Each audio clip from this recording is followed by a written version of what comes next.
हो गया live sir. Okay, that's great. Okay.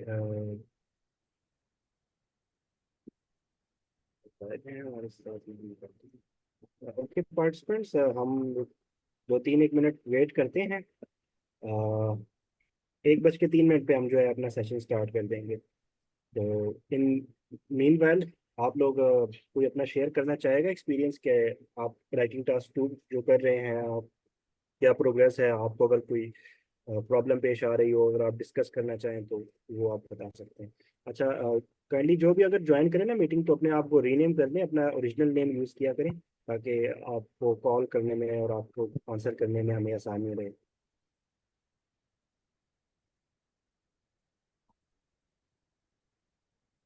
ठीक है।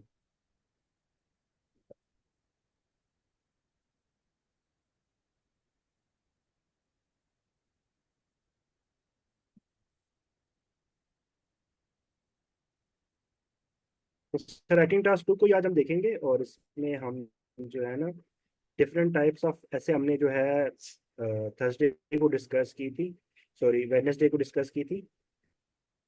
और उसमें आज हम देखेंगे उसी को फर्दर आगे हम हर क्वेश्चन ऐसे टाइप को डिटेल में देखेंगे, और उसके अंदर डिफरेंट ऐसे टाइप्स को हम डिस्कस करेंगे कि किस तरीके से आपने इनको अटेम्प्ट करना था। बस 1 मिनट हम और वेट करते हैं, फिर हम अपना सेशन जो है वो स्टार्ट करते हैं।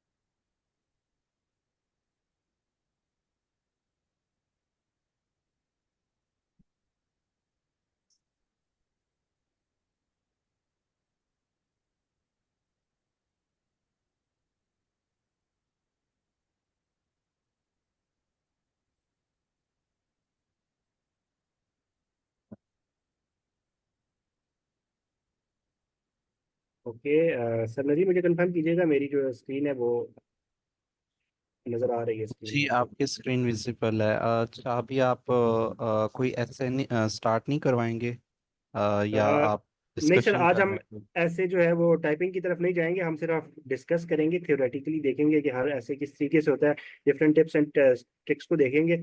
मंडे को जो है हम ये करेंगे कि हम डिफरेंट जो है ना आइडेंटिफिकेशन करेंगे। अच्छा, ये बहुत ज़रूरी होता है कि आप ना पहले हम्म। क्वेश्चन जो है वो आइडेंटिफाई करना सीखे। जब आपको एक हम्म। ऐसे टाइप्स आइडेंटिफाई करना आ जाएंगे कि कौन से ऐसे टाइप जो है उसकी स्टेटमेंट किस तरीके से आ सकती है, तो फिर यह है कि जब आपको क्लियरली अंडरस्टैंड आ जाएगा कि आपने करना क्या है, तो फिर आप जो लिखना है वो आपके लिए ज़्यादा आसान होगा।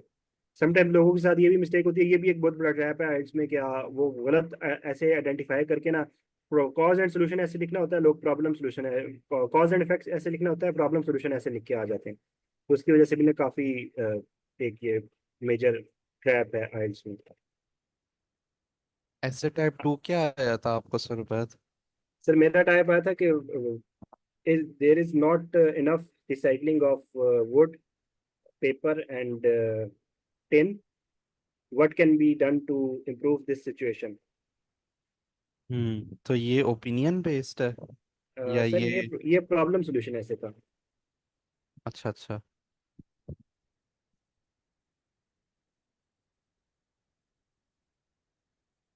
अच्छा चले ठीक है, हम स्टार्ट करते हैं अपनी ना सेशन को जारी रखते हैं। अच्छा, वेनेसडे की क्लास में मैंने ना एक्सप्लेन किया था कि जो हम हमारे पास ज़्यादातर जो आते हैं वो क्वेश्चंस ओपिनियन ऐसे ज़्यादा आता है, एडवांटेजेस, ओके, एडवांटेजेस अच्छा। डिसएडवांटेजेस, डिस्कशन, प्रॉब्लम सॉल्यूशन, तो ये चार ऐसे जो है ना, ये मेजॉरिटी मानी मोस्ट ऑफ यू गाइस, अगर आप सारे ये अटेम्प्ट करें तो मैं ये कह सकता हूँ कि ऑलमोस्ट 90% ऑफ लोग जो हैं उनका इन्हीं चारों में से कोई एक जो है ऐसे आ रहा होगा।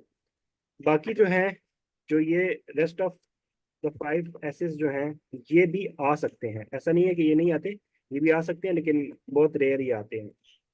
तो आप लोगों ने ये opinion questions, advantages disadvantages, discussion और प्रॉब्लम सॉल्यूशन की आप अगर प्रैक्टिस कर लें तो ये भी काफ़ी रहेगा, अगर आपके पास टाइम थोड़ा है। लेकिन मैं अगर आपके पास इनफ टाइम है तो आप सबकी प्रैक्टिस जरूर करें। ठीक है, नेक्स्ट हम चलते हैं। एक सेकेंड। यार इसकी तो इरेजर भी करना चाहिए, पेंसिल नहीं करते। हाँ नहीं, काम तो कर रही है। ठीक है, अच्छा। सबसे पहले हम आते हैं अपने ना ओपिनियन क्वेश्चन की तरफ। तो जब ओपिनियन ऐसे दिया जाता है ना, तो उसकी स्टेटमेंट मोस्टली में लिखा होता है कि to what extent do you agree और डिसएग्री। ठीक है, तो इससे आपको पहचान हो जाएगी कि ये जो है ना एक हमारे पास ओपिनियन क्वेश्चन है, और हमने इसमें ना कोई एक साइड लेनी है। आप इसमें या तो एग्री कर सकते हैं टोटली, या फिर आप टोटली डिसएग्री कर सकते हैं। इसमें तीसरी ऑप्शन भी होती है, आप न्यूट्रल भी रह सकते हैं, आप दोनों की साइड ले सकते हैं। लेकिन वो चीज़ जो है रिकमेंड नहीं की जाती। उसके लिए अगर आप बहुत ही लाइक काफ़ी अरसे से आप राइटिंग करते हैं, आप प्रोफेशनल ब्लॉग्स लिखते हैं, और लाइक आप बुक रिव्यूज लिखते हैं, तो may be it's a chance कि मैं कह सकता हूँ कि आप की राइटिंग इतनी अच्छी होगी कि आप न्यूट्रल साइड ले सकें। लेकिन जो नॉर्मली होता है हम सबके साथ वो यही है कि हम हमारी राइटिंग इतनी अच्छी नहीं होती। तो उसमें यह है कि जब हम न्यूट्रल रहते हैं तो उसमें ना हम गड़बड़ कर देते हैं, और उसकी वजह से फिर ये है कि हमारे मार्क्स जो है ना वो डिडक्ट होने के चांस होते हैं। इसीलिए आप ओपिनियन ऐसे जब भी आए, या तो आप टोटली एग्री कर जाएं या टोटली डिसएग्री कर जाएं, एक साइड को लें और उसी को आप ले अपने ऐसे में एक्सप्लेन करें। अच्छा, क्वेश्चन की एग्जांपल देख लेते हैं। इस technology in schools beneficial for students learning. अच्छा देखें, बिल्कुल स्ट्रेट फॉरवर्ड इन्होंने एग्जांपल दी हुई है। इस तरह की स्ट्रेट फॉरवर्ड एग्जांपल कम ही होती है। जो मोस्टली आपको जो क्वेश्चन दिया हुआ होता है ना, वो थोड़ा सा ना डिटेल में पूछा जाता है, और उसमें ये मतलब 3 लाइनों का क्वेश्चन होता है। जब भी आपका ऐसे क्वेश्चन आता है ना, उसमें लिखा हो जाता है is day technology in school beneficial for students learning. आगे ये भी लिखा होगा to what extent do you agree और डिसएग्री। ठीक है, गिव योर ओपिनियन। तो ये तो उन्होंने सिंपल, जहाँ से मैंने ये डॉक्यूमेंट जिस वेबसाइट डाउनलोड किया, तो उन्होंने बहुत ही सिंपल से ये एक एग्जांपल दिए हुए है। ऑल राइट, तो इसको हम देख लेते हैं कि इसमें हमने क्या करना है। सबसे पहले आपने जिस तरीके से मैंने सेकंड लास्ट क्लास में बताया था कि आपने टोटल आपके पास 5 पैराग्राफ होंगे, सॉरी 4 पैराग्राफ होंगे। पहला पैराग्राफ में आपने इंट्रोडक्शन देना है। इंट्रोडक्शन में जो पहली लाइन होगी, आपने उसमें क्वेश्चन को रिफ्रेस करना है, paraphrase the question and state your opinion outlining the main ideas. ठीक है, अब आप इसको लिखेंगे कि modern technology is assisting students to uh, learn with ease in schools। ठीक है, इस तरीके से आप लिख सकते हैं। And this has various benefits nowadays। Students have students learning capacity is increased, they have higher IQ than ever, they are more they have better cognitive abilities, they are uh, they have more um, इस तरीके से ना आप 3-4 points आपने mention किए। अच्छा, मैंने ये 3-4 पॉइंट्स मेंशन कर दिए कि उस इसके फायदे क्या हो रहे हैं, और उसके बाद फिर लास्ट लाइन पे मैं अपने एक पोजीशन लूंगा, ठीक है, अपना ओपिनियन दूंगा। फिर मैं लास्ट लाइन में ये लिखूंगा in this essay I will I will explain the sorry नहीं ये जो I totally agree with this essay and I will build upon this. इस तरीके से आप थोड़ा सा लिखेंगे। फिर बॉडी पैराग्राफ 1 में जो है आप जो है आपने टोटल 3-4 जो बातें की हुई होंगी अपनी थीसिस स्टेटमेंट पे फर्स्ट लाइन में, उसकी आप पहली जो 2 बातें की हैं, मैंने जैसे बात की कॉग्निटिव स्किल्स और आईक्यू, तो पहले पैराग्राफ में मैं इसके ऊपर बात कर दूंगा और फिर एक एग्जांपल दे दूंगा। फिर नेक्स्ट पैराग्राफ में मैं जो बाकी 2 बातें मैंने की होगी उनको थोड़ा एक्सप्लेन करूंगा, उन पर एक्सपेंड करूंगा और उनको एक्सप्लेन कर दूंगा। और फिर कंक्लूजन में मैं क्या करूंगा, कंक्लूजन में आपने न्यू बात कभी नहीं करनी, आपने वही बात दोबारा री इंस्टेट करनी है, ब्रीफ अंदाज में, शॉर्ट लाइनों में, जो आपने पिछले 2 बॉडी पैराग्राफ में जो भी बातें की हुई होंगी, मेन मेन पॉइंट्स आपने रिएटरेट योर ओपिनियन। ठीक है, अब इसके हम सैंपल ऐसे देखते हैं। अच्छा, ये क्वेश्चन है, इसका उन्होंने क्या किया हुआ है, तो मैं ही रीड कर देता हूँ। नेक्स्ट वन जो है, मैं I will give the opportunity to someone else to read this. Digital technology has become an integral part of modern education, transforming the way students learn and interact with the world. In this essay, I will outline why I believe that incorporating digital technology in schools is highly beneficial for students learning। अच्छा, आप देखें, ये line इसने पहले क्या किया, इसको refresh किया क्वेश्चन को। Digital technology has become an integral part of modern education, transforming the way students learn and interact in the world। फिर नेक्स्ट लाइन में क्या किया कि in this essay I will outline why I believe that incorporating digital technology in school is highly beneficial for students learning. ठीक है, तो ये तो सर थोड़ा सा शॉर्ट लिखा है, थोड़ा सा और आप इस पे एक्सपेंड कर सकते थे। अच्छा, आप इसने ना जो रीजंस नहीं बताए, उसने सिर्फ ये बता दिया कि हाईली बेनिफिशियल होता है, मतलब ये है कि वो इस ऐसे में एग्री कर रहा है। तो आप इस तरीके से लिख सकते हैं कि मैं इसमें ऐसे में एक्सप्लेन करूंगा कि why it is highly beneficial.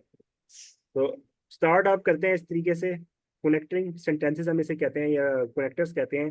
First and foremost, digital technology enhances engagement and active participation in learning process। अच्छा, इसलिए पहला पैराग्राफ में क्या चीज बात की है कि एंगेजमेंट और एक्टिव पार्टिसिपेशन, ये दो बातें इसने कही हैं कि ये दो पहले फायदे हैं। अब इनके ऊपर वो एक्सपैंड करेगा, इन्हीं को आगे फर्दर बताएगा कि क्यों होती हैं। Interactive learning platforms, virtual simulations and multimedia resources make lessons more captivating and encourage students to explore concepts in depth। For instance, अच्छा अब उसने इन दोनों बातों को एक्सपेंड किया, अब उसने एग्जांपल दे दी। For instance, online platforms like Khan Academy offer interactive math lessons that adapt to individual learning paces, ensuring a personalized and effective learning experience। This level of engagement fosters a deeper understanding of the subject। ठीक है, तो next बड़ी paragraph देख लेते हैं। Further more, digital technology equips students with practical skills relevant for digital age. अब अगले paragraph में उसने बात की प्रैक्टिकल स्किल्स की। अच्छा देखिए, अब इसने ये एंगेजमेंट, एक्टिव पार्टिसिपेशन और प्रैक्टिकल स्किल्स की बात की है, तो वो यहाँ पे लिख सकता था, यहाँ पे ना इस लाइन से पहले ये लिख सकता था इस तरीके से कि it fosters the engagement and active participation in learning while also inculcating practical skills in students।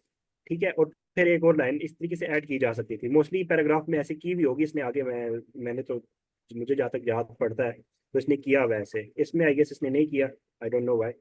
लेकिन मोस्टली जो है ना, आप देखेंगे ऐसे अगर ऑनलाइन, तो वो ऐसे ही लोगों ने किए भी जाते हैं, और यही एक बेटर अप्रोच समझी जाती है कि आपने जो दो बॉडी पैराग्राफ में नेक्स्ट जो बात करनी है ना, उसका शुरू में हिंट दे दें। ठीक है, अब इस पैराग्राफ में प्रैक्टिकल स्किल्स की बात करेगा कि वो इन्हांस होते हैं टेक्नोलॉजी की मदद से। In today's interconnected world, proficiency is using proficiency in using digital tools and navigating online resources is essential for success। Integrating technology into education not only prepares students for the future job market, but also empowers them to be critical thinkers and problem solvers। फिर उसने example the. For instance, coding workshops in schools enable students to develop computational thinking, a skill applicable in a wide range of disciplines। तो ये आपने format, आपको पता चल गया कि किस तरीके से होता है कि आप इंट्रोडक्शन, बॉडी पैराग्राफ में आप बताएंगे, इंट्रोडक्शन में आप पहले रिफ्रेश करेंगे, फिर आप बताएंगे कि आप क्यों समझते हैं ऐसा क्यों होना चाहिए, तीन चार पॉइंट्स आप देंगे। पैराग्राफ वन में आप पहले दो पॉइंट्स को डिस्कस कर लेंगे, नेक्स्ट में नेक्स्ट टू पॉइंट्स को डिस्कस करेंगे, और हर पैराग्राफ में आप जो है एक एक एग्जांपल दे देंगे। अच्छा, अब देखते हैं कंक्लूजन कैसे करेगा। अब आपने देखना है कि कंक्लूजन में ना वो इन्हीं की बात कर रहा होगा, एक्टिव पार्टिसिपेशन, इंगेजमेंट और प्रैक्टिकल स्किल्स, कोई न्यू बात वो नहीं करेगा। In conclusion, the integration of digital technology into schools brings numerous advantages to students learning experience। It enhances engagement, practical skills, mindset of adaptability and innovation। While some may argue that excessive screen time can be detrimental, judicious use of technology can mitigate these concerns। By embracing digital technology, schools can provide a holistic and dynamic education that prepares students for the challenges of the modern world। ठीक है, आप जो ने जो बातें की भी होती हैं उसको रिएटरेट करते हैं, और उसके बाद जो है ना आप एक ऐसी स्टेटमेंट देते हैं कि जो आपने जो चीजें एक्सप्लेन की है ना भाई, इसके अलावा तो दुनिया में इस क्वेश्चन प्रॉब्लम को सॉल्व करने के लिए कोई सोल्यूशन हो ही नहीं सकता। मैंने जो बात की है ना, ये पत्थर पे लकीर है। तो इसने एंड पे अपनी बात को ना, इसने एम्फेसाइज ऐसे किया कि while some may argue that excessive screen time can be detrimental, judicious use of technology can mitigate these concerns। By embracing digital technology, schools can provide a holistic and dynamic education that prepares students for challenges of the modern world। तो अच्छा, अब आप देखें इस पूरे जो ऐसे हैं, इसमें आपको ना एक कोहेसिवनेस और कोहेजन नजर आएगी आपको। फर्स्ट पैराग्राफ रीड करेंगे, दूसरे पैराग्राफ पे जाएंगे, तो आपको ना एक फ्लो नजर आ रहा है, आपको ऐसा नहीं लग रहा कि यार डिफरेंट ओपिनियन, कोई भी बात उसने कहीं नहीं की हुई। ठीक है, पहले उसने पैराफ्रेज किया, फिर उसने बताया कि वो क्या बात करेगा, पहले पैराग्राफ में उसने बताया कि फर्स्ट एंड फॉरमोस्ट मुझे लगता है ये दो बातें हैं ना, इसके ये फायदे हैं। उन दो बातों को उसने थोड़ा सा एक डेप्थ दी उसको, फिर उसने उसकी एक एग्जांपल दी, फिर अगले पैराग्राफ में एक और बात बताई कि और क्या रीजन मुझे लगता है, उस रीजन को फिर आगे उसने फर्दर एक्सपैंड किया, फिर उसकी एग्जांपल दी, और लास्ट में आके जो तीन बातें उसने की थी उसी को आगे दोबारा रीआइटरेट किया पैराफ्रेज करके डिफरेंट वर्डिंग में। ठीक है। और फिर उसके बाद उसने ना अपने आप, अब जो उसने सारी बातें की हैं उनको एम्फसाइज किया, और उसको उसने ना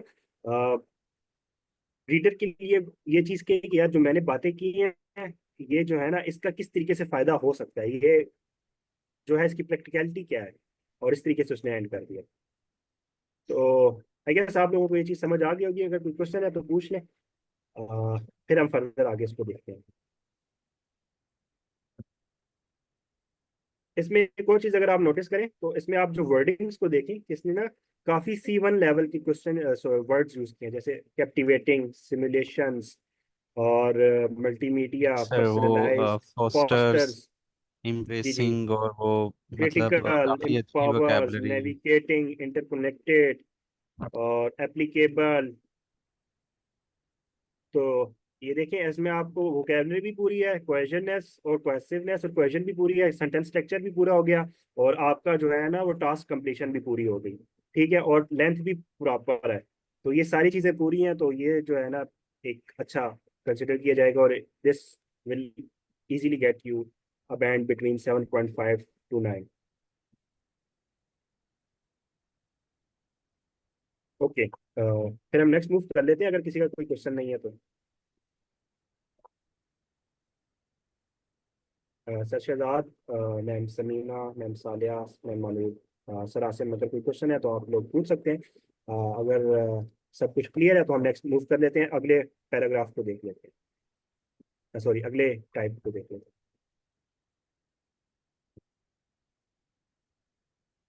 बस सर अगले टाइप पे शुरू हो जाएं, फिर आई गेस किसी के क्वेश्चन नहीं है। ठीक है। अच्छा, इसमें एक एडवांस टिप भी इसमें मेंशन की गई है कि be clear in your stand and acknowledge counter arguments if necessary, employ persuasive tools like strong adjectives, rhetorical questions and empathetic structures to bolster your arguments। अच्छा, ये चीज़ अगर आप करना चाहें, तो अगर आपकी राइटिंग बहुत अच्छी है और आपको अगर ये चीज़ें समझ आ रही हैं तो आप ये भी कर सकते हैं। लेकिन मैं कहूँगा कि ये थोड़ा सा एडवांस हो जाएगा। पहले आप, अगर आपकी जो बेसिक जो चीज़ें हैं वो कवर हो जाए, उसके बाद फिर ये है ना आप इस इन चीज़ों की तरफ आए। तो अभी जो है आपने सिर्फ ये चीज़ मेक श्योर करनी है कि जो सेंटेंस, जो पैराग्राफ का स्ट्रक्चर है आप उसको फॉलो करें। अच्छा, ये चीज़ ना कीजिएगा कि इन्होंने तो ये बताने के लिए लिखा हुआ है कि ये पैराग्राफ इंट्रोडक्शन पैराग्राफ है, तो आपने जब पेपर में लिखेंगे ना तो आपने इस तरीके से हेडिंग वगैरह नहीं देनी, आपने कंटिन्यूस पैराग्राफ लिखना होता है। तो इसको कंफ्यूज मत कीजिएगा। ठीक है। नेक्स्ट हम चले जाते हैं, हमारे पास है एडवांटेजेस एंड डिसएडवांटेजेस क्वेश्चन। अच्छा, इसमें क्या होता है कि you need to evaluate both the benefits and drawbacks of a particular topic and situation. ठीक है। अब आपको यही स्टेटमेंट दी जा सकती है दोबारा, डिजिटल इसकी जगह वो क्वेश्चन की जगह पूछेगा, digital technology in schools is beneficial for students learning, what are the advantages and disadvantages of this. तो इस तरह की स्टेटमेंट अगर आपको आए ना तो ये क्वेश्चन जो है वो एडवांटेजेस और डिसएडवांटेजेस में कन्वर्ट हो जाएगा। तो ये आइडेंटिफाई करना कि कौन सा ऐसे आपको दिया गया है, तो ये बहुत इंपॉर्टेंट चीज़ है, और ये चीज़ आपने पहले मास्टर करनी है before you go to attempt these question. साथ साथ आप प्रैक्टिस भी कर सकते हैं, लेकिन मेक श्योर कि आप इस पर ही फोकस करें कि आप सही टाइप ऑफ एग्जाम ऐसे जो है वो आइडेंटिफाई करके आप उसको लिख रहे हैं। Okay, what are the pros and cons of remote work. अच्छा देखें, आप पैराफ्रेज किया हुआ है, प्रोज एंड कॉन्स लिखा हुआ है। प्रोज एंड कॉन्स, प्रोज का मतलब होता है एडवांटेजेस, और कॉन्स का मतलब होता है डिसएडवांटेजेस। ठीक है। तो ये स्टेटमेंट से आपको समझ आ गई कि इसमें आपने क्या करना है, आपने रिमोट वर्क के एडवांटेजेस एंड डिसएडवांटेजेस लिखने हैं। सेम स्ट्रक्चर इसका भी यही है, introduction, main body paragraph 2 and conclusion. अच्छा, जो ये वाला जो है ना, ये जो मैं जिससे ये आपको पढ़ा रहा हूँ, बता रहा हूँ ये सारी बातें, ये यहाँ पे ना नहीं सॉरी, ये पाएगा नहीं। ये यहाँ पे मैंने शेयर की हुई है, कल शेयर कर दिया था मैंने आई गेस। यस सर, आपने शेयर किया हुआ है, इसको पिन कर दें अगर आप कर सकते हैं, वरना ये फिर सर मैं देख मैं लेता कर देता हूँ। हूँ। ये सर ये ये यही रहा, वाला हो। हाँ जी। ये वाला है, ये मैंने शेयर किया हुआ। ठीक है, तो ये डॉक्यूमेंट आप यहाँ से एक्सेस कर सकते हैं, इसमें सारे जो ऐसे टाइप्स हैं वो मेंशन है। तो आप सिंपली अगर गूगल सर्च करें तो आपको शायद इससे अच्छा कोई डॉक्यूमेंट मिल जाए, तो आप उसको भी यूज़ कर सकते हैं। तो ऐसा नहीं है कि आप इसी को फॉलो करें, तो आप खुद भी डिस्कवर कर सकते हैं, एक्सप्लोर कर सकते हैं, आपको बेहतर जो चीज़ लगे यू कैन गो विद। तो सिंपल ऐसे को हम देख लेते हैं। अच्छा, इसके पहले हम ऐसे स्ट्रक्चर को एक दफा देख लेते हैं कि paraphrase the question and round the main points same as above, discuss two advantages, expand on each and provide an example, detail two advantages, delve in deeper into each and give an example. अच्छा देखिए, अब इसमें ना advantages और disadvantages हैं। तो हमने पहले पैराग्राफ में क्या करना है, हमने दो एडवांटेजेस को बताने और उनको आगे एक्सपेंड करना है। और मेन बॉडी पैराग्राफ में हमने दो डिसएडवांटेजेस बताने और उनको फर्दर हमने एग्जाम्पल एक्सपेंड करके और बताना है। फिर कंक्लूजन में हम उसको समराइज कर देंगे दोनों प्रोज एंड कॉन्स को। अच्छा, इसका हम जो है ना वो सैंपल ऐसे अगर कोई रीड करना चाहे। मैं रीड कर देता हूँ sir. Alright sir, please. Introduction. The advent of technology has revolutionized the way professionals work, giving rise to the concept of remote work. In this essay, I will discuss both advantages and disadvantages of remote work for professionals. Sir, वो मैंने एक चीज़ आपसे ये भी पूछनी थी, क्या ये पर्सनल प्रोनाउंस जो होता है आई विल डिस्कस, ये ठीक है? बिकॉज मैंने एक दफ़ा किसी से रिव्यू करवाया, तो मैं अभी नाम नहीं लेना चाहता, बट वो उन्होंने कहा कि पर्सनल प्रोनाउन ना यूज़ करें, तो मुझे लगा कि ओपिनियन तो पूछते ही हैं, तो इसमें क्या हर्ज है? यस सर, आप ना कुछ एसेस में यूज कर सकते हैं और कुछ में नहीं कर सकते। तो एक दफा आप यूज करें, सिर्फ ये जो आपका जो इंट्रोडक्शन पैराग्राफ होता है ना, इसमें अगर आप यूज कर दें तो कोई ऐसी कोई मतलब प्रॉब्लम नहीं है। लेकिन बाकी पूरे पैराग्राफ में आप कोशिश करें कि पर्सनल प्रोनाउन ना यूज करें। जब आप यहाँ पे एक टेक ले रहे हैं ना, जब आप यहाँ पे एक अपना स्टैंड क्लियर कर रहे हैं कि मैं इस ऐसे में क्या बात करूंगा, तो आप कह सकते हैं। अच्छा, इस पैराग्राफ इस ऐसे में ना इसने फिर ये चीज मिस की है, इसने एडवांटेजेस और डिसएडवांटेज का जिक्र नहीं नहीं किया। तो आपने ये चीज करनी है कि आपने बताना है कि what are the advantages and disadvantages. इस लाइन से पहले यहाँ पे एक पैराग्राफ आएगा, आपने उसमें बताना है कि due to this remote work, आपने ये चीज बतानी है कि अगले दो पैराग्राफ में आप क्या दो एडवांटेजेस और क्या डिसएडवांटेजेस डिस्कस करेंगे। आप इसमें दो एडवांटेजेस ये बता सकते हैं कि due to remote work, new hires to the company don't get the chance to learn from the experience of seniors, which was the case when they were in in in a in an in-person office environment। तो इस तरीके से ना आप, ये तो थोड़ा मैंने काफी डिटेल में बताया है, इसकी चीज को ना एक हम सिंपली एक दो वर्ड्स में ना आपने बताना है कि ग्रुप ग्रुप वर्क या टीम वर्क कह सकते हैं इसको, दीज आर द बेनिफिट्स। और डिसएडवांटेजेस में ये हो सकता है कि लॉनलीनेस एंड इंटरनेट इश्यूज। तो ये चीज़ें आप इस तरीके से ना एक सेंटेंस में, थोड़ा सा कम्प्लेक्स सेंटेंस आप बताएंगे और वो आप करें इस तरीके से ना, कर देना आप। नेक्स्ट हम So, बॉडी in पैराग्राफ की body तरफ चलें। paragraph 1, remote work offers several compelling advantages for professionals. Firstly, it provides a flexible work environment that allows individuals to balance their personal and professional lives effectively. Their flexibility can lead to increased job satisfaction and improved overall well-being. Moreover, remote work eliminates the need for daily commutes, saving valuable time and reducing stress. According to a study conducted by Global Workplace Analytics, remote workers report higher levels of productivity due to reduced distractions commonly found in traditional office settings. Okay. अच्छा, आप लोग में से कोई इसको annotate करवाना चाहेगा कि कहाँ पे उसने एडवांटेजेस, दो एडवांटेजेस की बात की है और फर्दर उसने एग्जांपल जो दिया है उसको आप लोग कोई एनोटेट कर दे और बताए कि इसमें कैसे उस चीज उसने जो है वो एक स्ट्रक्चर जो हम फॉलो करते हैं उसको फॉलो किया।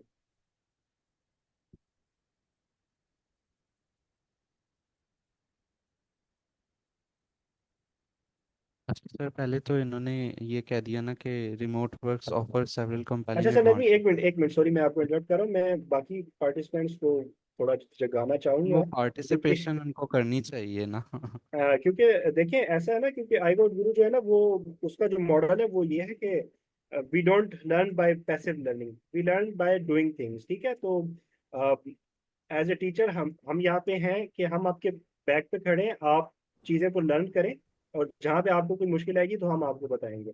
तो हाँ, हम ये वो तरीका नहीं, वो हम कन्वेंशनल मेथड नहीं फॉलो कर रहे कि मैं आऊँगा लेक्चर दे के चला जाऊंगा या सर नजमी जो है वो बता के चले जाएंगे। आप इसमें पार्टिसिपेट करें, और आप जो है ना इस इट इज़ द बेस्ट वे। तो उसमें वॉइस, सबसे पहले शहजाद आप अपना माइक वगैरह देख लें, वॉइस तो ठीक आ रही है। Sir Shahzad sorry, you are facing this problem. आप कोशिश करें कि आपका इंटरनेट का अगर कोई और आपके पास है तो आप उससे ज्वाइन कर लें, अदरवाइज तो ये है कि सर आप रिकॉर्डिंग देख लीजिएगा, and I am really sorry for that. Yes ma'am, आप कुछ बता रही कैसे? थी। Ma'am continue. Sir ma'am Tariq ने सबसे पहले एडवांटेज की बात की है। यहाँ से firstly it provides a flexible work environment that allows individuals to balance their personal and professional lifes effectively. फिर उसने वहाँ पे आगे एग्जांपल दे दिए कि फ्लेक्सिबल क्यों है, कि ये इंक्रीज कर रहा है जॉब की सेटिस्फेक्शन को, और ये मतलब हमारी हमें इम्प्रूव कर रहा है।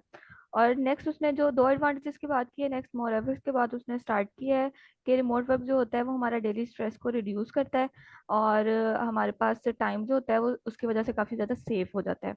और फिर देन उसने उसी की वहाँ पे आगे एग्जांपल दे दी है कि ग्लोबल वर्क प्लेस एनालिटिक्स में मतलब रिमोट वर्कर्स जो हैं high report high level of productivity due to reduce distractions कम होती हैं इसमें, commonly found in traditional office settings में। मींस रिमोट जब हम रिमोट वर्क करते हैं तो जिस वजह से हमारी डिस्ट्रैक्शंस कम होती हैं। Yes, thank you so much ma'am, आपने बहुत अच्छे से बताया। तो देखें, इसमें इसने फ्लेक्सिबल वर्क पहला फायदा बताया और दूसरा डेली कम्यूट्स बताया। तो ये चीज़ शुरू में मेंशन कर सकता था कि the benefit remote works offer us a flexible work environment, and it saves our money by spending less on daily commutes। तो इस तरीके से ये एक सेंटेंस में ये एडवांटेज में आ सकता था, but this is also not the case. This is not, there is also some disadvantages which are, अब जो नेक्स्ट वो बताएगा यहाँ पे। तो ये चीज़ भी आप ना यहाँ पे ऐड करने की कोशिश करनी है आपने, इसमें तो नहीं हुई भी, लेकिन ये मैं आपको बता रहा हूँ कि ये चीज़ ऐसे आपने, that would be the must better way. ठीक है, नेक्स्ट पैराग्राफ को रीड करेगा अदर देन सर नजमी। बस प्लीज़ कोई और रीड करे, प्लीज़ पार्टिसिपेट करिया करें। क्योंकि सर मैं ही कर देती हूँ। चले मैम आप कर दें, लेकिन अगला पैराग्राफ मैं आपको रीड नहीं करने दूंगा, वो फिर कोई और करें। ओके। Okay, paragraph 2 है. However, remote work also presents certain challenges. One notable disadvantage is the potential for isolation and reduced collaboration. In a traditional office environment, spontaneous interactions and face-to-face discussion foster creativity and teamwork. Remote work can lead the feelings of loneliness and hinder effective communication, which is crucial for innovative solutions to complex problems. Additionally, remote work requires a high level of self-discipline, as the absence of direct supervision may lead to procrastination and decreased accountability. Thank you so much ma'am. अच्छा, अब कोई और participant जो है वो ना इसमें बताए कि कौन से दो डिसएडवांटेजेस की बात की गई है और कहाँ पे उसने जो है ना एग्जांपल दी है। Sir Asim Zahid, ma'am Huda, ma'am Saliha, ma'am Samina, anyone? Ma'am sir Samina आप कंट्रीब्यूट करेंगी? जी सर, जी सर। सर मेरी आवाज आ रही? यस मैम, जी क्लियर जी। आवाज है। सर इसमें जो फर्स्ट ऑफ ऑल है, फर्स्ट डिसएडवांटेज जो डिस्कस हुआ है वो है कि it's the potential for isolation and reduce collaboration, the one noticeable isolation and reduce collaboration. और इसके थोड़ा सा आगे एक्सप्लेन जो इन्होंने किया वो लिखा हुआ है कि ये हम लोगों की, जब हम लोग जो एक ऑन साइट, सर मैं थोड़ी सी समराइज कर दूं इस चीज को, मैम कि जब श्योर ऑन प्लीज। साइट हम लोग होते हैं तो हम लोगों के पास हम फेस टू फेस इंटरेक्शन होता है, हम फेशियल एक्सप्रेशंस वगैरह देख सकते हैं, रिएक्शन किसी का सडन रिएक्शन, उस सब चीज को हम लोग रीड कर सकते हैं। लेकिन जब हम लोग रिमोट वर्क करते हैं, लाइक जैसे अभी हम लोग कर रहे हैं, तो जो अगले उसने स्टेटमेंट में लिखा है, तो हम लोग थोड़ा सा जो लॉनलीनेस फील करते हैं और हिंडर इफेक्टिव कम्युनिकेशन, लाइक हम लोगों की ऐसे हिंडर मेरे माइंड से निकल गया, इसकी कोई वर्ड का क्या मीनिंग बनता है? मैम हिंडर का मतलब होता है कि make it difficult to do something. Difficulty repel होना करना। समटाइम जी हम लोग बाकी इस चीज को जैसे एक्सप्रेस करना हो, फौरन हमने जैसे हम लोग बैठे होते हैं ऑन साइट बैठे होंगे तो हम लोग फौरन रिएक्शन या किसी चीज का फौरन आउटपुट रिस्पॉन्स दे सकते हैं, लेकिन जब हम लोग रिमोट वर्क का कर रहे हैं, ये जो इसने ऑथर ने डिस्कस किया है, तो उसकी एक तो फर्स्ट ये आइसोलेशन और रिड्यूस कोलैबोरेशन, इसी को आगे इसने लीड करके थोड़ा एक्सप्लेन कर दिया कि इसमें लॉनलीनेस इसलिए फील करते हैं, तो लॉनलीनेस आइसोलेशन के साथ लिंक कर दी है, और रिड्यूस कोलैबोरेशन को इसने कर दिया है कि वो आप लोगों की डिफिकल्टी होती है जब आप लोग इफेक्टिव वे में कम्युनिकेट नहीं कर सकते। ये इसने फर्स्ट डिसएडवांटेज डिस्कस किया। जो सेकंड इसने किया है कि remote work require high level of self discipline as the absence of direct supervision may lead to सही क्या प्रोस्टिनेशन मैम प्रोक्रेस्टिनेशन प्रोक्रास्टिनेशन। से इसका से इसका मतलब मैम ये होता है कि आपका दिल नहीं करता, आप भागते हो अपनी डेली रूटीन से। सही। अच्छा सर, इसमें भी ये कह रहे हैं कि अगर जो हम लोगों के रिमोट वर्क है उसमें हम लोगों को एक तो प्रॉपरली जैसे फोकस करके बैठना पड़ता है। सम टाइम हम लोगों को टोटली डिपेंडेंट होता है स्क्रीन के ऊपर, हम लोग डिपेंडेंट होते हैं, हम लोग कोई चीज मिस कर देंगे तो वो हम लोगों का फोकस जो है वो हम लोग लूज कर लेंगे, तो हम लोग सेल्फ डिसिप्लिन जो है वो हम लोगों को प्रॉपरली उसके साथ बैठना होता है, जो कि एक इसने वो डिसएडवांटेज डिस्कस किया है कि और ऑफन मतलब we feel that some like if you notice that during that listening test, maybe sometime during listening we lose our focus and we mark the wrong answers, so you know that it happened. So it's like that we for remote work you need to um, more focus on self discipline and you have to concentrate. So sometimes you notice that ये मुश्किल हो जाता है कि हम लोगों का mind जो होता है वो एब्सेंट होता है, तो हम लोग पूरी तरह से उसको सर यही चीजें दो चीजें, एक तो लॉनलीनेस ठीक है मैम, डिस्कस थैंक किया यू। है, कोलैबोरेशन हम यस लोग मैम, नहीं कर सकते, और सेल्फ डिसिप्लिन रिक्वायर्ड होता है जो कि हम लोग नहीं कर पाते, यस जो मैम, कि थैंक यू हम मैम, लोग आपने बहुत शायद अच्छे से ऑन एक्सप्लेन साइट कर होते दिया। हैं नहीं कर यस मैम, ठीक है ma'am, thank you so much, आपने बहुत अच्छे से एक्सप्लेन किया। मैं इसी पे थोड़ा सा एक्सपेंड कर देता हूँ। अच्छा, यहाँ पे ना इसने ना एक चीज एक्स्ट्रा किया है। इसने पहले दो बातें बताई कि आइसोलेशन एंड रिड्यूस्ड कोलैबोरेशन, और फिर यहाँ पे ना उसने एंड पे एडिशनली एक चीज और भी ऐड की है कि इसने तीन तीन बातें बता दी है, तीसरा डिसएडवांटेज भी ऐड कर दिया है। Absence of direct supervision lead to procrastination, मतलब उसने बताया कि डायरेक्ट सुपरविजन नहीं होती, जिसकी वजह से क्या होता है कि हम प्रोक्रास्टिनेट करते हैं और हमारी अकाउंटेबिलिटी प्रॉपर नहीं हो पा रही होती। तो इसमें जो है वो एग्जांपल उसने साथ ही दे दिया, अलग से इसने एग्जांपल नहीं दी। ठीक है, in traditional office spontaneous interaction lead to feeling of loneliness. ठीक है, दोनों बातें जो उसने की है उसकी दोनों ने अगली दो लाइनों में उसने दोनों बातों को आगे उसकी एग्जांपल दी है। ठीक है, जेनेरिक से एग्जांपल नहीं दी, उसने सिंपली एक वर्डिंग में ना बता दिया। अच्छा, प्रोक्रास्टिनेशन का जो है ना, मैं थोड़ा सा इस पे एक्सपेंड कर देता हूँ। ये काफी फेमस वर्ड है और एक आपको इसका मीनिंग आना चाहिए। ये अगर आप अपनी वोकेबलरी में ये यूज करेंगे तो ये बहुत समझा जाएगा कि यार you have a good vocabulary. Procrastinate का मतलब मैं आपको एक एग्जांपल देना चाहूंगा कि अगर आपने एफएससी फर्स्ट ईयर में एक चैप्टर पढ़ा होगा इंग्लिश की बुक में, why boys fail in college. अगर आप 2016 17 18 में अगर आपने एफएससी की है तो आई गेस उस टाइम तक ये था बुक में। उसके बाद 2019 में आई गेस 19 के 20 में ना इंग्लिश का बुक जो है फेडरल बोर्ड में टोटली चेंज हो चुका है, एसएलओ बेस पे आ गया है वो, तो एक अलग टॉपिक है। अच्छा, तो उसमें वो बताता है कि बॉयज क्यों फेल होते हैं। वो क्या करते हैं कि जब वो पढ़ने बैठते हैं ना तो वो कहेंगे कि यार मैं पहले पेंसिल शॉर्प कर लेता हूँ, अच्छा नहीं यार मैं दोस्त को मैसेज कर लेता हूँ कि यार हाँ तुम्हारी कितनी तैयारी होगी, अच्छा छोड़ो यार ये तो आज तो पेपर तो 3 दिन बाद है, आज क्यों कल पढ़ लेता हूँ, आज तो है जाता हूँ बाहर, मैं ना बारिश हो रही है बारिश में जाके ना मैं दोस्तों के साथ खेल लेता हूँ, पकौड़े खाते आता हूँ। ठीक है, करते कराते आखिरी दिन पहुंच जाता है, फिर वो आप कहते हो कि यार चलो आप पढ़ने का क्या फायदा, रबी जितनी निरमा कल जाके पेपर दे आते हैं। तो इसको कहते हैं प्रोक्रास्टिनेशन, कि आप चीजें डिले करते जाते हैं। ठीक है, आप कहते हैं ठीक है नहीं जब तक ये नहीं होगा मैं फिर करूंगा। ठीक है, तो प्रोक्रास्टिनेशन का मतलब यही होता है कि आप फोकस नहीं कर पा रहे अपने काम पे, आपका ना दिल दिल नहीं लग रहा काम में, आप कहते हैं कि यार नहीं मैं ना ये होगा तो मैं एग्जैक्टली ये करूंगा। ठीक है, एग्जैक्टली तो प्रोक्रास्टिनेशन को डील करने का सिंपल सा तरीका ये है कि ईट द फ्रॉग। ठीक है, ये आप इसको यूट्यूब पे सर्च करिए, आपको काफी अच्छा से ये चीज नजर आएगी कि हमारे साथ सब लोगों के साथ ये होता है कि हम जो है ना वो सुबह उठते हैं तो हमारा दिल नहीं कर रहा होता है, तो फिर ये है कि आहिस्ता आहिस्ता हम पेस बनता जाता है और हम कर देते हैं। तो इसके लिए ये हुआ है कि आप जो है ना बस स्टार्ट डूइंग वेल, ठीक है, एक जगह से आप इनिशिएटिव लें और काम करना शुरू करें, तो it will and procrastination.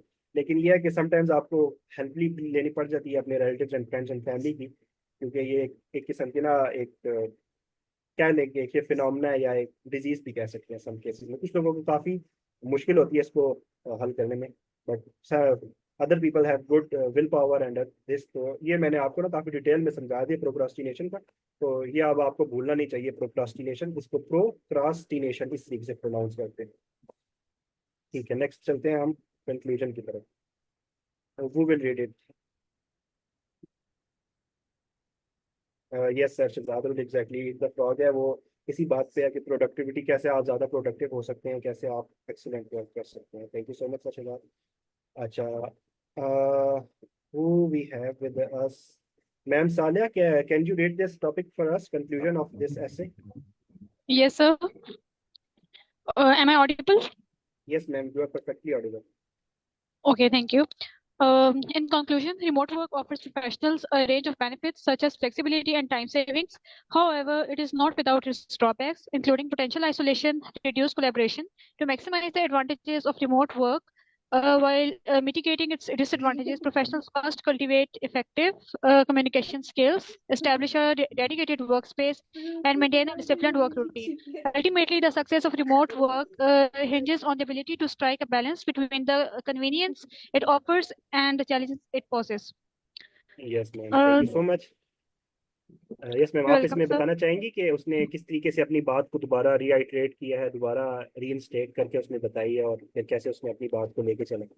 Yes sir. Sir जैसे कि जो फर्स्ट पैराग्राफ था उसमें उसने एडवांटेजेस का जिक्र किया था, दो एडवांटेजेस, एक नहीं है नहीं मैम, फ्लेक्सिबिलिटी। कंक्लूजन की बात कर रहा हूँ सर, कंक्लूजन का बताएं कि उसने क्या इसमें स्ट्रक्चर फॉलो किया।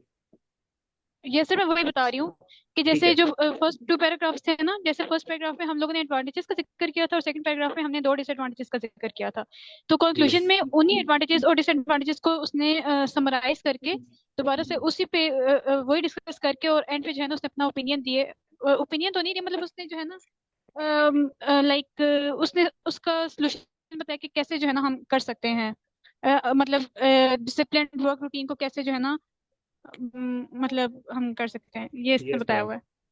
ठीक है, जी। ओके, ठीक है ma'am, thank you so much. अच्छा, मैं इसको थोड़ा सा इलेबोरेट कर देता हूँ। देखिए, अब उसने ना जो दो डिसएडवांटेज बात किए थे, उसने उसी को बताया कि offers professional a range of benefits. ठीक है, उसने वोकैबुलरी को यूज किया और उसने मैनी बेनिफिट्स की जगह उसने वर्ड्स यूज किया रेंज। अगर मैं होता तो मैं यहाँ पे वर्ड यूज कर रहा होता मैनी, क्योंकि मैं इतना अच्छा राइटर नहीं हूँ। तो उसने एक अच्छा वर्ड यूज कर दिया, उसने रेंज का वर्ड यूज कर दिया। कॉमनली हम बोलते हैं, हम मैनी बोल देते हैं, और हम लेकिन हम रेंज को ना इस तरीके से यूज नहीं करते हैं। Range of benefits such as flexibility and time saving. तो ये उसने दो फायदे बताए थे, उसी को दोबारा रिस्टेट किया। However it is not without its drawback. ठीक है, क्योंकि हम एक वो प्रोज एंड कॉन्स, एडवांटेज और डिसएडवांटेज ऐसे लिख रहे हैं। तो उसने पहले बताया कि ये फायदे मैंने डिस्कस किए हैं। नेक्स्ट जो however it is not without its drawback. तो ये देखें, ये हाउएवर को किस तरीके से आप यूज कर सकते हैं। तो ये कंजंक्शंस आपने इस तरीके से यूज करने हैं अपने पैराग्राफ्स में, including potential isolation and reduce collaboration. उसने आइसोलेशन और कोलैबोरेशन की बात की थी, उसी को दोबारा रीइंस्टेट किया। To maximise the advantages of remote work while mitigating its advantages disadvantages. Mitigate का मतलब होता है रिड्यूस करना। ठीक है, फॉर एग्जाम्पल आपका ना वो आपके क्या कह सकते हैं इसको ना कि इसको कहते हैं कि फॉर एग्जाम्पल आपके ना घर में बिजली बहुत जाती है, आपके एरिया में बिजली बहुत जाती है। तो आप इसको कैसे मिटिगेट करेंगे। अब आप घर में अपना पावर प्लांट तो लगा नहीं सकते, आपको जारी बात है वापटा से बिजली लेनी है। तो आप उसको मिटिगेट करने के लिए क्या करेंगे, आप या तो अपना जनरेटर लगा लेंगे, या यूपीएस लगा लेंगे, या आजकल सोलर बहुत फेमस है तो आप सोलर लगवा लेंगे। तो ये डिफरेंट टेक्निक्स होती हैं जो किसी प्रॉब्लम को हम सॉल्व करने के लिए जो हम स्टेप्स उठाते हैं, उसको उसका जो है वो रिड्यूस करने के लिए। Sir yes ma'am. सर इसमें ना हम लोग जो अक्सर राइटिंग में जो मैंने यूज किया था मिटिगेट करना, जैसे कोविड था तो कोविड के जो रिस्क है उसको मिटिगेट करने के लिए हम लोगों ने जो जो ये आप स्टेप्स बता रहे हैं ना, इलेक्ट्रिसिटी जाती है, इसी तरह रिस्क का जो टर्म है ना यस वो मैम, अक्सर एग्जैक्टली। इसके साथ यूज की जाती है कि यस मैम, कोविड ये का। ऐसा ही है। मिटिगेट का मतलब मैं ओवरऑल बता रहा था कि आप रिस्क को भी मिटिगेट कर सकते हैं, प्रॉब्लम को भी मिटिगेट कर सकते हैं। एक प्रॉब्लम ना हो उसके कम से कम इफेक्ट्स हो, एक रिस्क है जो हो सकते हैं, एक प्रोबेबिलिटी आपको पता है कि यार मैं अगर बाहर जाऊंगा, बाहर लोगों को कोविड है, कोविड की जो है वो वबा चल रही है, तो मुझे क्या स्टेप्स उठाने चाहिए कि मुझे कोविड ना हो। तो आप जो स्टेप्स उठाएंगे आप कहेंगे कि you took the mitigating steps to avoid having the COVID. Okay. वैसे तो तो सर प्रिकॉशनरी स्टेप्स भी ज़्यादा बेटर हाँ, रहता है। प्रिकॉशनरी स्टेप्स वो देखे ना, वो फिर वो एक वो लेकिन मेडिकल की मिटिगेटिंग टर्म आ का जाती है। जो, जी जी, जी, वो मिटिगेटिंग का लफ्जी टॉपिक्स माना जो, जी जी, लफ्जी टॉपिक माने स्पेसिफिक जो है। वोकेबलरी की बात अगर हम करें ना तो ये वो आ जाता हम्म। है। लेकिन मैं ओवरऑल वैसे मिटिगेटिंग का एक बता रहा था क्योंकि थोड़ा कम्प्लेक्स मुझे वर्ड लगा, तो इस वजह कम, से मैंने कहा कि इसका थोड़ा एक्सरसाइज करें। जी जी, मिटिगेटिंग नॉर्मली नहीं कोई यूज़ करता, रिड्यूस यूज़ करता है या मिनिमाइज यूज़ कर सकते हैं, तो ये इसके सिनोनिम्स हाँ, हैं और ये मिटिगेटिंग का एक जो सेम एडवांस बहुत वर्ड है। क्लोज वर्ड अगर आप थिसॉरस में देखेंगे ना तो वो मिनिमाइज होता है। मिनिमाइज, मिटिगेट इंटरचेंजेबली यूज होते हैं। Yes. All right. So ultimately, the success of remote work hinges on the ability to strike a balance between the convenience it offers and challenges it poses. ठीक है, अब देखें, इसकी मैं ना आपको बड़े अच्छे से मिसाल देता हूँ कि अगर आप लोगों ने कोविड का टाइम तो हम सब ने एक्सपीरियंस किया है। तो आपको याद हो अगर उस टाइम पे जो हमारे टीचर्स हमें पढ़ाते थे वो किस तरीके से पढ़ाते थे, इसी तरह ऑनलाइन पढ़ाते थे, तो वो चीज़ कामयाब क्यों नहीं हुई हमें उस टाइम पे, हमारी हम सब की जीपीएस लो क्यों हुई। कुछ लोग ही थे जिनकी जीपीएस अच्छी हुई। आप अगर पूरे एचईसी का रिकॉर्ड उठा के देखें तो उस टाइम पे सारी यूनिवर्सिटीज में जो स्टूडेंट्स के जो थे ना वो जीपीएस ड्रॉप हुई थी उस 2-3 सेमेस्टर्स में, जो वो एक टाइम था 2020 से लेके 2022 के दरमियान में। तो वो इस वजह से किस टीचर्स को ये चीज, मतलब हमारी यूनिवर्सिटी ने ये चीज रियलाइज ही नहीं की कि हमें इसमें ना किस तरीके से स्टूडेंट को पढ़ाना है। कन्वेंशनल जो मेथड है पढ़ाने का, एक पैसिव तरीके से जिस तरह के क्लास में लेक्चर दिया जाता है, कि वो हम इस वो चीज यहाँ पे अप्लाई नहीं कर सकते। Modern problems require modern solution. तो अब देखें जो जिस तरीके से आई गॉट गुरु की एक जो स्ट्रेटेजी है, तो इसीलिए यहाँ पे हम जो होते हैं ज़्यादा से ज़्यादा क्लास को इंटरेक्टिव लगा बनाने की कोशिश करते हैं, और कोशिश करते हैं कि सारे पार्टिसिपेट करें, पैसिव लर्निंग ना हो। ठीक है, आपको जब लगे कि आपके जहन में कोई बात है आप फौरन हमें इंटरप्ट कर दें। आपको कोई भी आईपैड ग्रुप पे कोई भी जो ट्रेनर है वो आपको रोकेगा नहीं, वो आपकी जब तक बात कंप्लीट नहीं होगी तब तक वो नेक्स्ट बात पे नहीं जाएगा। तो आप बिना झिझक हमें रोक सकते हैं अगर आपको कोई भी क्वेश्चन है या आप कोई चीज़ ऐड करना चाह रहे हैं। तो this is the best way to learn in remote working. तो हम क्योंकि रिमोट वर्किंग के टॉपिक था, तो इसी तरह अगर हम रिमोट स्टडी की बात करें तो आई गेस अगर आपको आ जाए चैप्टर क्वेश्चन के what are the advantage and disadvantage of remote learning, तो इस पे तो आप जो है ना बहुत अच्छे से ऐसे लिख पाएंगे, और आई कोड गुरु की एग्जांपल आप लिख के आएंगे तो इंशाल्लाह यू विल अचीव 7+ बैंड्स। ठीक है, नेक्स्ट टाइम चलते हैं इसके एडवांस टिप्स को रहने ही देता हूँ कुछ टाइम के लिए। जब हम लिखना शुरू कर देंगे तो फिर हम एडवांस टिप्स को देख लेंगे। ओके सर, नजमी थोड़ा सा आप ये ऐसे स्ट्रक्चर एक्सप्लेन करेंगे। हाँ सर जी, मैं कोशिश करता हूँ, फिर अच्छा आप सॉरी, थोड़ी मैं सी आगे चला गया कीजिएगा। हूँ, सॉरी। हमारे पास जो नेक्स्ट ऐसे है वो डिस्कशन ऐसे है। क्वेश्चन। तो डिस्कशन में हमने क्या करना होता है कि discuss both views. These question require you to explore multiple perspectives on a topic. Should government prioritise economic growth over environmental conservation conversation. अब इसमें क्या है कि इन्वायरमेंटल ग्रोथ के ऊपर फोकस करना चाहिए हुकूमत को, या इन्वायरमेंटल कन्वर्सेशन के लिए के ऊपर फोकस करना चाहिए। तो अब आपने इन दोनों चीज़ों को ना एक्सपेंड करना। पहले ग्राफ में आप बताएंगे कि इकोनॉमिक ग्रोथ क्यों ज़रूरी है और उसका क्या फ़ायदा है। दूसरे में आप इन्वायरमेंटल ग्रोथ का बता दें, कन्वर्सेशन का बता देंगे। और फिर एंड पे जो है ना आप बता देंगे कि जो चीज़ मैंने बताई है मुझे क्या लगता है कि इस चीज़ में ना दोनों में से ज़्यादा पलड़ा किस चीज़ का भारी है, उस चीज़ पे ज़्यादा हुकूमत का फोकस होना चाहिए। Yes sir, please continue. Okay, wait.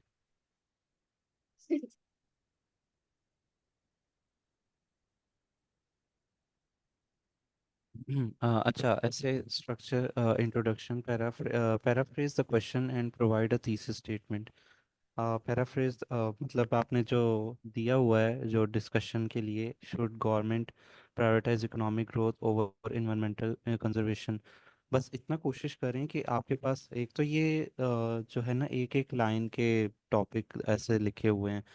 तकरीबन 2-3 लाइनों का भी टॉपिक होता ही है नॉर्मली। सर उबैद ऐसा ही है ना? यस सर, वो आगे उसमें ना उन्होंने, क्योंकि वो उसमें ना, ये तो हेडिंग तो ये गिवन होती है, साथ में ना वो थोड़ा सा हिंट दे देते हैं, एडिशनल वो लाइनें लिखते हैं कि आपने इसमें राइट एटलीस्ट 350 वर्ड्स एंड इस तरीके से ना, वो एक अभी हम वो देख लेते हैं उसका। तो वो ना एक पैराफ्रेज सेकंड, कर दें आप, सिनोनिम जो है ना वो मेरे यूज पास कर लें आप। 20 words, अच्छा, तो अच्छा हाँ, इस जी। तरीके से ना आपको तो लिखी लिखी दिया हुआ होता है, some people think that parents other discuss, तो इसमें देखिए अब इसने डिस्कस बोथ व्यूज, तो ये इस तरीके से ना करके आपको थोड़ा सा हिंट दिया हुआ होता है, बहुत सिंपल नहीं लिखा होता, discuss advantages and disadvantages and इसी तरह यहाँ डिस्कस बोथ व्यूज। ठीक है, तो ये जो ये क्या है, डिस्कस बोथ व्यूज, तो ये हमारे पास ये वाला बन रहा है, डिस्कशन वाला। पहले ठीक है, आप लोग जो है ना पैराफ्रेज कर दें, सिनोनिम यूज कर लें जितने यूज कर सकते हैं, ज़रूरी नहीं है सारा कुछ ही आपने चेंज करना है अब। और and provide a thesis statement. Thesis statement means के आई थिंक ये मतलब होल आपका जो आइडिया है ना, आपने जो डिस्कशन करनी, वो छोटा सा बिल्कुल समराइज करके वो भी इंट्रोडक्शन में लिख लें। नेक्स्ट हम आते हैं मेन बॉडी पैराग्राफ पे। Detail of one viewpoint, give reasons for or against it, and provide an example. Discussion ऐसे है, डिटेल आपने करनी है।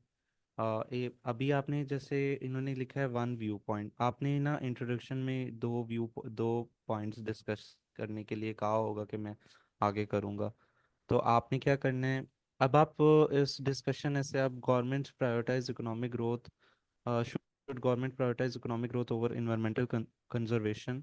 तो आप इससे मतलब इसके बारे में बात करना चाहती हैं या इसके खिलाफ बात करना चाहते हैं, वो अब आप पे डिपेंडेंट है, आपके थॉट्स क्या हैं उस वक्त। उसके साथ ही आपने उसकी एग्जांपल देनी है। ठीक है। फिर आपने पैराग्राफ 2 पे जब आना है तो state the opposing view point. मतलब ये तो इन्होंने एक एज सर ये देखिए ना, इसमें ये एग्जाम्पल डिस्कस अपोजिंग किया व्यू हुआ है ना। पॉइंट दिया हुआ है कि जी। हुकूमत को इकोनॉमिक ग्रोथ पे फोकस करना चाहिए या इन्वायरमेंटल कंजर्वेशन पे फोकस रखना चाहिए। ठीक है, ओके। तो ये जो मेन मोस्टली दुनिया में जो डेवलपिंग कंट्रीज हैं वो इस चीज को ना, वो इन्वायरमेंट को इतना नहीं फोकस रखते। वो कहते हैं कि बस ठीक है, हमारे मुल्क की इकोनॉमी ऊपर चलनी चाहिए, बाद में हम देख लेंगे यार, ठीक है कि जो एनवायरमेंटल इफेक्ट्स हैं उनको हम कैसे मिटिगेट कर सकते हैं। हाँ ठीक जी, है, तो थैंक यू आपका सर। ओपोजिंग और जो है वो उसके व्यू साथ ही ये है। एग्जांपल देते हैं। हाँ जी, इन्वायरमेंटल कंजर्वेशन जो है वो अपोजिंग व्यू है, उसके बारे में डिस्कस करें डिटेल से, और साथ में उसकी एग्जांपल भी देते हैं। और साथ में ये भी होता है कि उन्होंने लिखा होता है कि discuss example from your own experience. I think ये भी लिखा होता है सर उबैद, है ना? सर वो तो अभी हम देखेंगे बाद में, लेकिन मुझे इस हवाले से इतना वो नहीं है मेरे जहन में। हाँ, ये लिखा हुआ है, discuss both views and give your opinion. तो अच्छा, अगर आप इस ऐसे को देखें ना, some people think that parents should teach their children how to be good members of society, others however believe that school is the best place to learn. ठीक है, अब इसमें दो जो चीजें हैं वो क्या है कि पेरेंट्स को बच्चों को तरबियत करनी चाहिए, लेकिन दूसरे कहते हैं कि स्कूल्स को बच्चों को ना मैनर्स सिखाने चाहिए। तो ये दो व्यूज हैं, दोनों व्यूज को आप बताएं और इसमें अपना ओपिनियन दें। फिर तो इसमें साथ हम में देख जो लेते है हैं। आपने एग्जांपल दे देनी है उसी अच्छा, के साथ, स्टेट और योर कंक्लूजन में प्रेफर। आपने यस सर। कंक्लूजन में आपने कर देना है sum up the discussion and state your preferred perspective.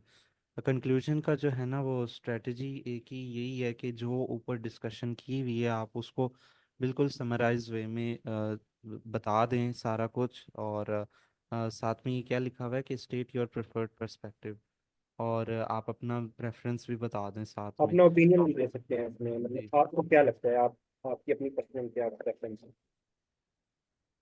और इसके साथ फिर वो सैंपल ऐसे है आगे, जिसमें फर्स्ट इंट्रोडक्शन लिखा हुआ है द डेलिकेट बैलेंस बिटवीन तो इकोनॉमिक सर आप ग्रोथ। किसी को चांस दें कि और रीड कर ले। हाँ जी प्लीज, कोई रीड करना चाहता है तो रीड कर दें इसको। मैम समीना रीड कर दें आप। सर सर मैम कहाँ से समीना था? के अलावा भी एक और लोग भी इंट्रोडक्शन। हैं।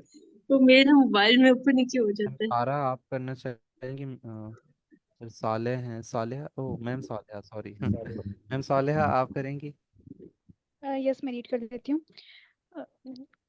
First of all we have introduction. The delicate balance between economic growth and environmental conservation has become a critical concern in contemporary societies. In this essay, I will delve into both perspectives on whether government should prioritize economic growth or environmental conservation. अच्छा ठीक है। ये ऐसे ना इतने अच्छे नहीं लिखे हुए हैं, लेकिन ये है कि हम जो है ना इसको यूज कर सकते हैं। सैंपल्स हैं तो सैंपल ऐसे ही होते हैं। तो ये देखें, अब ये जो डेल्फ का वर्ड है ना, ये चैट जीपीटी बहुत यूज करता है। तो मुझे लग रहा है कि ये जो मैंने जहाँ से ये इस वेबसाइट से उठाया है ना, तो इन्होंने ना चैट जीपीटी से ही ऐसे सारे लिखवाए हैं। तो एनीवेज, अच्छा इसमें हम देख लेते हैं कि balance delicate balance between economic growth and environmental conservation has become a critical concern in our societies। ठीक है, तो उसने कैसे पैराफ्रेज किया? उसने इस स्टेटमेंट को ऐसे पैराफ्रेज किया कि should government prioritise economic growth और एनवायरमेंटल कंजर्वेशन। तो उसने गवर्नमेंट के वर्ड्स के ऊपर एम्फेसिस नहीं डाला, उसने ओवरऑल बता दिया कि economic growth and environment has become a critical concern in contemporary societies. तो गवर्नमेंट जो है वो किसी सोसाइटी या किसी कंट्री के अंदर ही होती है। तो ओवरऑल मीनिंग अगर इसका हम देखें तो यही बन रहा है कि ओवरऑल डिफरेंट गवर्नमेंट्स या डिफरेंट कंट्रीज जो है वो क्या उनकी अप्रोच है इन दो चीज़ों को लेके। तो आप इसको सोसाइटीज का वर्ड भी यूज कर सकते हैं, कंटेम्पोररी सोसाइटीज। ठीक है। In this essay, I will delve in both perspectives on whether government should prioritize economic growth and environmental conservation। अच्छा, आप देखें, अब उसने यहाँ पे हिंट दिया है कि मैं पहले पैराग्राफ में इकोनॉमिक ग्रोथ की बात करूंगा और सेकंड में एनवायरमेंटल कंजर्वेशन की। ठीक है, नेक्स्ट अब बॉडी पैराग्राफ देखते हैं। वो will read this body paragraph. Sir मैं रीड करूँ यस इसको मैम, आगे प्लीज फर्दर? आप कर लें। Okay. For an economic standpoint, prioritizing growth can lead to numerous benefits. Economic expansion creates job opportunities, boosts national income, and improves living standards for citizens. For instance, countries like China and India have experienced significant economic growth that has lifted millions out of poverty. This growth can fund essential services such as healthcare and education, contributing to overall societal development. Thank you so much ma'am. अच्छा, मैं थोड़ा सा इसको explain कर देता हूँ कि अब देखिए, अब उसने जो पहला जो पॉइंट ऑफ व्यू है डिस्कशन का, उसने इकोनॉम ऊपर बताया था कि मैं पहले इकोनॉमिक ग्रोथ की बात करूंगा, तो उसने बोल दिया इकोनॉमिक स्टैंड पॉइंट। ठीक है, अब अच्छा देखें, अब एक ही वर्ड जो है ना वो रिपीट नहीं कर रहा। अगर इकोनॉमिक ग्रोथ की बात की है तो उसको उसने इकोनॉमिक स्टैंड पॉइंट बोल दिया। तो ये चीज़ जो है ना, अगर आपकी वोकेबलरी अच्छी है तो आप जो एक ही जो आप वर्ड है उसके अगेंस्ट उसके मल्टीपल उसकी फॉर्म्स यूज कर सकते हैं। ठीक है, तो ये चीज़ आपके ना ऐसे में बहुत अच्छा एक इंप्रेशन देती है कि आप जो है ना एक ही वर्ड बार बार यूज नहीं कर रहे। Prioritising growth can lead to numerous benefit. ठीक है, तो इसके क्या फायदे होंगे, उन बेनिफिट्स की बात करेगा। Economic expansion creates job opportunities, इसकी वजह से जॉब अपॉर्चुनिटीज बढ़ती है, नेशनल इनकम बढ़ती है, लिविंग स्टैंडर्ड जो है सिटीजन का इम्प्रूव होता है। फिर उसने चाइना की example the, like China and India have experience significant economic growth that has lifted millions out of poverty. This growth can fund essential services such as healthcare and education, contributing to overall societal development। ठीक है, उसने economic stand point के तीन फायदे बताए और फिर एक एग्जांपल दी कि इन तीन फायदों को हम देखें अगर इन दो ममालिक में, तो उन्होंने कैसे मदद की अपने मुल्क की, कि मिलियंस को आउट ऑफ पॉवर्टी लेके आए। तो उन्होंने लिविंग स्टैंडर्ड्स की बात की थी, पॉवर्टी से ख़त्म की और उनको एक अच्छा स्टैंडर्ड दिया, वो मिडिल क्लास में आ गई उनकी ज़्यादा आवाम। और growth can fund essential services such as health care and education, sorry, job opportunities, boost national income, improve living standard. ठीक है, तो उसी को ना एक एग्जांपल बिल उसी बात चीज की बात की। अच्छा, टाइम क्योंकि शॉर्ट है तो नेक्स्ट पैराग्राफ भी मैं खुद ही रीड कर देता हूँ। ताकि ये है कि फिर हम नेक्स्ट डे जो है ना वो नेक्स्ट पैराग्राफ ऐसे पे चलेंगे. On the other hand, environmental conservation holds paramount importance for the future wellbeing of our planet. अच्छा, ये देखें, ये वर्ड जो है कॉमनली हम यूज नहीं करते. पैरामाउंट का उसने वर्ड यूज किया है, और सेकंड पैराग्राफ में अब वो एनवायरमेंटल कंजर्वेशन की बात कर रहा है, जो हमारे डिस्कशन का दूसरा हिस्सा है. अब उसने बात की कि इसका क्या इफेक्ट है, कि हम इससे हम ecological degradation and resource depletion have dire consequences for ecosystem and humanities. ठीक है, हम कहते हैं कि जब हम इंडस्ट्रीज लगाते हैं, जब हम इकोनॉमिक एक्सपेंशन पे फोकस कर लेते हैं, तो हम एनवायरमेंटल कंजर्वेशन को फोकस नहीं करते हैं, तो क्या होता है कि इकोलॉजिकल डिग्रेडेशन होती है, resource depletion and dire consequences for ecosystem and humanity. तो ये 1, 2 और ये तीन चीजें इसने बताई है. ऊपर भी उसने 3 चीजें बताई थी. मतलब हर जो पॉइंट वो ले रहा है ना, डिस्कशन पॉइंट, उसके उसने 3 बातें उसकी फर्दर उसने बता दी. Focusing on environmental conservation ensures the preservation of biodiversity, clean air, and fresh water resources. For instance, countries like Sweden have successfully implemented green policies resulting in cleaner air and sustainable use of natural resources. Similarly, अगर आप conclusion में आ जाएं, तो the debate over whether governments should prioritize economic growth or environmental conservation is complex and multifaceted. While economic growth brings prosperity and improved living standards, neglecting environmental concerns could lead to irreversible damage to our planet. Striking a balance between these two perspectives is crucial.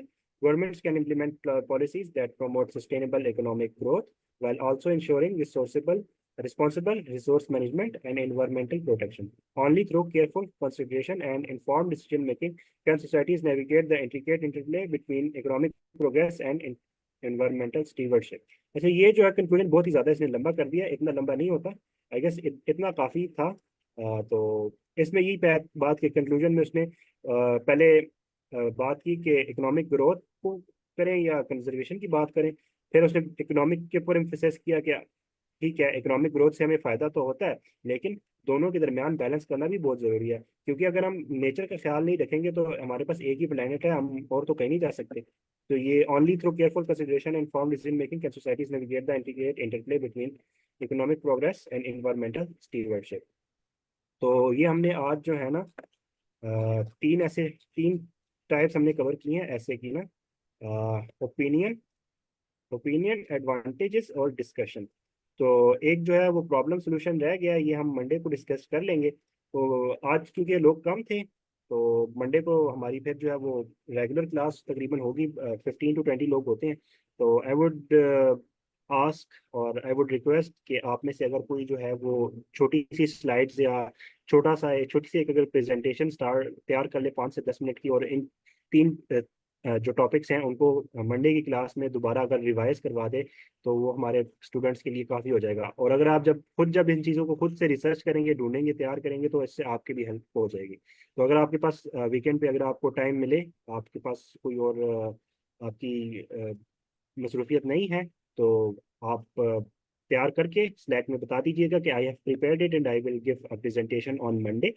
तो surely हम उससे start कर लेंगे, तो बाकियों का भी फायदा हो जाएगा, और हम जो है वो अपनी क्लास का फ्लो जो है वो कंटिन्यू कर पाएंगे. हम फिर प्रॉब्लम सोल्यूशन को ऐसे को देख लेंगे, और बाकी टाइप्स को डिस्कस करते हुए नेक्स्ट डे फिर हम अगले चीज पे चले जाएंगे. तो that was all. Thank you so much for joining. See you on Thank you Monday. so much, everyone. Thank you so much, Sir Rupaid.